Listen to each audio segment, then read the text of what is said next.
പ്രവാസലോകത്തെ വാർത്തകൾ. G7 രാജ്യങ്ങളിൽ നിന്ന് റഷ്യയെ ഒഴിവാക്കിയത് ശരിയായില്ലെന്ന് അമേരിക്കൻ പ്രസിഡന്റ് ഡൊണാൾഡ് ട്രംപ്. ചൈനയെ ഉൾപ്പെടുത്തുന്നത് നല്ലതാണെന്നും ട്രംപ് പറഞ്ഞു.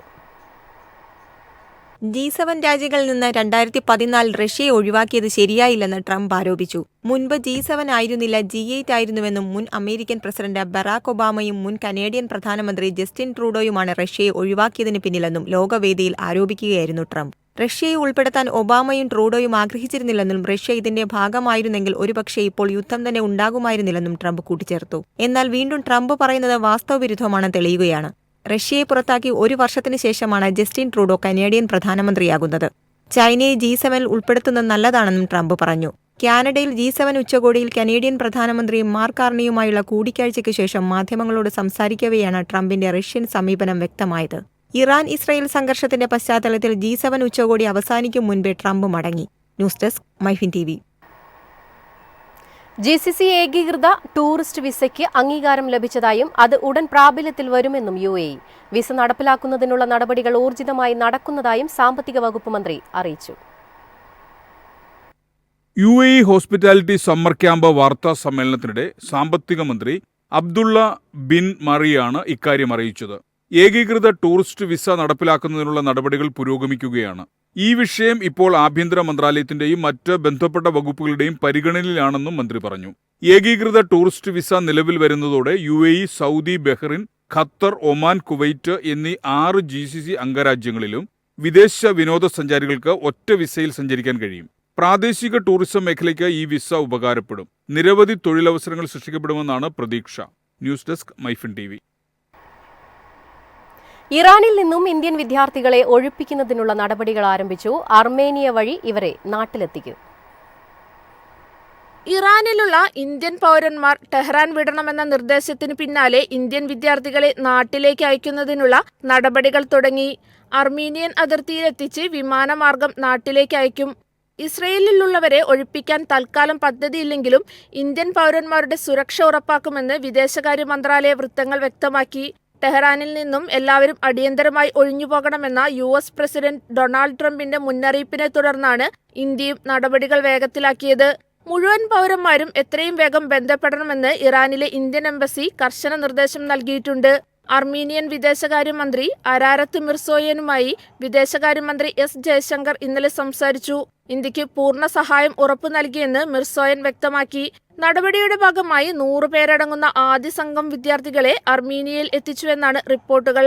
ആകെ 10,000-ഓളം ഇന്ത്യക്കാരാണ് ഇറാനിലുള്ളതെന്നാണ് കണക്ക്. അതിനിടെ ഇസ്രയേലിലെ ഇന്ത്യക്കാർക്കും ജാഗ്രതാ നിർദ്ദേശം നൽകിയിട്ടുണ്ട്.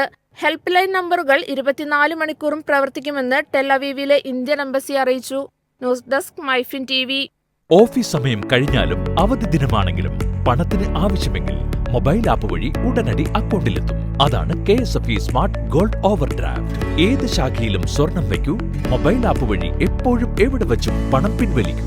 പരമാവധി 50 ലക്ഷം രൂപ വരെ. അതിവേഗ പ്രോസസിംഗ്. 24/7 സേവനം. ഇനി ആവശ്യങ്ങൾക്ക് അവധി കൊടുക്കേണ്ട, സമയവും നോക്കേണ്ട. KSFE smart gold over draft. Digitally super charge your gold. Road നിയമങ്ങൾ കർശനമായി പാലിക്കണമെന്ന് ദുബായ് മോട്ടോർ വാഹന വകുപ്പ് വാഹന ഉപയോക്താക്കൾക്ക് മുന്നറിയിപ്പ് നൽകി. റോഡ് സുരക്ഷ കർശനമാക്കുന്നതിന്റെ ഭാഗമായാണ് മുന്നറിയിപ്പ്. ദുബായിലെ റോഡ് നിയമങ്ങൾ നിരന്തരമായി പരിഷ്കരിക്കപ്പെടുകയും കർശനമാക്കുകയും ചെയ്യുന്നത് റോഡ് സുരക്ഷ ഉറപ്പാക്കുന്നതിനും അപകടങ്ങൾ കുറയ്ക്കുന്നതിനും വേണ്ടിയാണ്. വാഹനമോടിക്കുമ്പോൾ ശ്രദ്ധ തെറ്റിക്കുന്ന കാര്യങ്ങൾ ചെയ്യുന്നത് ട്രാഫിക് നിയമലംഘനത്തെക്കാൾ വലിയ അപകടങ്ങളുണ്ടാക്കാം.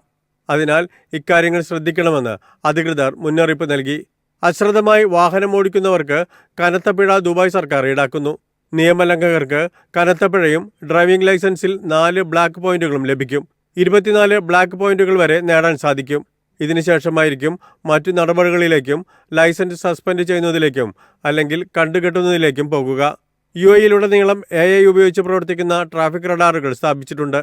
വേഗപരിധി ലംഘനം, ലൈൻ മാറ്റം, റെഡ് ലൈറ്റ് ലംഘനം, ശ്രദ്ധ തെറ്റിയുള്ള ഡ്രൈവിംഗ് എന്നിവ കണ്ടെത്താൻ ഈ റഡാറുകൾക്ക് കഴിയും. പ്രധാന റോഡുകളിലും കവലകളിലും 24 മണിക്കൂറും ഈ സംവിധാനം പ്രവർത്തിക്കുന്നുണ്ട്. News desk MyFin TV. UAE-യിലെ ഗാർഹിക തൊഴിലാളി റിക്രൂട്ട്മെന്റ് ഏജൻസികൾക്കെതിരെ ശക്തമായ നടപടികളുമായി മാനവ വിഭവശേഷി സ്വദേശീവൽക്കരണ മന്ത്രാലയം. നിയമം ലംഘിച്ചാൽ ലൈസൻസ് റദ്ദാക്കും.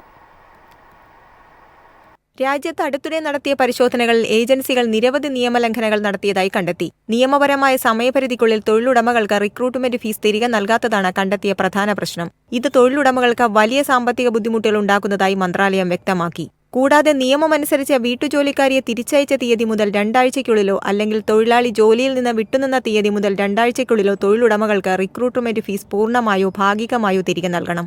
എന്നാൽ പല ഏജൻസികളും ഈ സമയപരിധി പാലിക്കുന്നതിൽ പരാജയപ്പെടുന്നതായി കണ്ടെത്തിയതിനെ തുടർന്ന് നടപടികൾ കർശനമാക്കിയത്. ഇത് പുതിയ വീട്ടുജോലിക്കാരെ നിയമിക്കുന്നതിന് തൊഴിലുടമകൾക്ക് തടസ്സമുണ്ടാക്കുകയും സാമ്പത്തിക നഷ്ടത്തിലേക്ക് നയിക്കുകയും ചെയ്യുന്നു. നിയമലംഘനങ്ങൾക്കെതിരെ മാനവ വിഭവശേഷി സ്വദേശീവൽക്കരണ മന്ത്രാലയം കർശന നിലപാടാണ് സ്വീകരിക്കുന്നത്.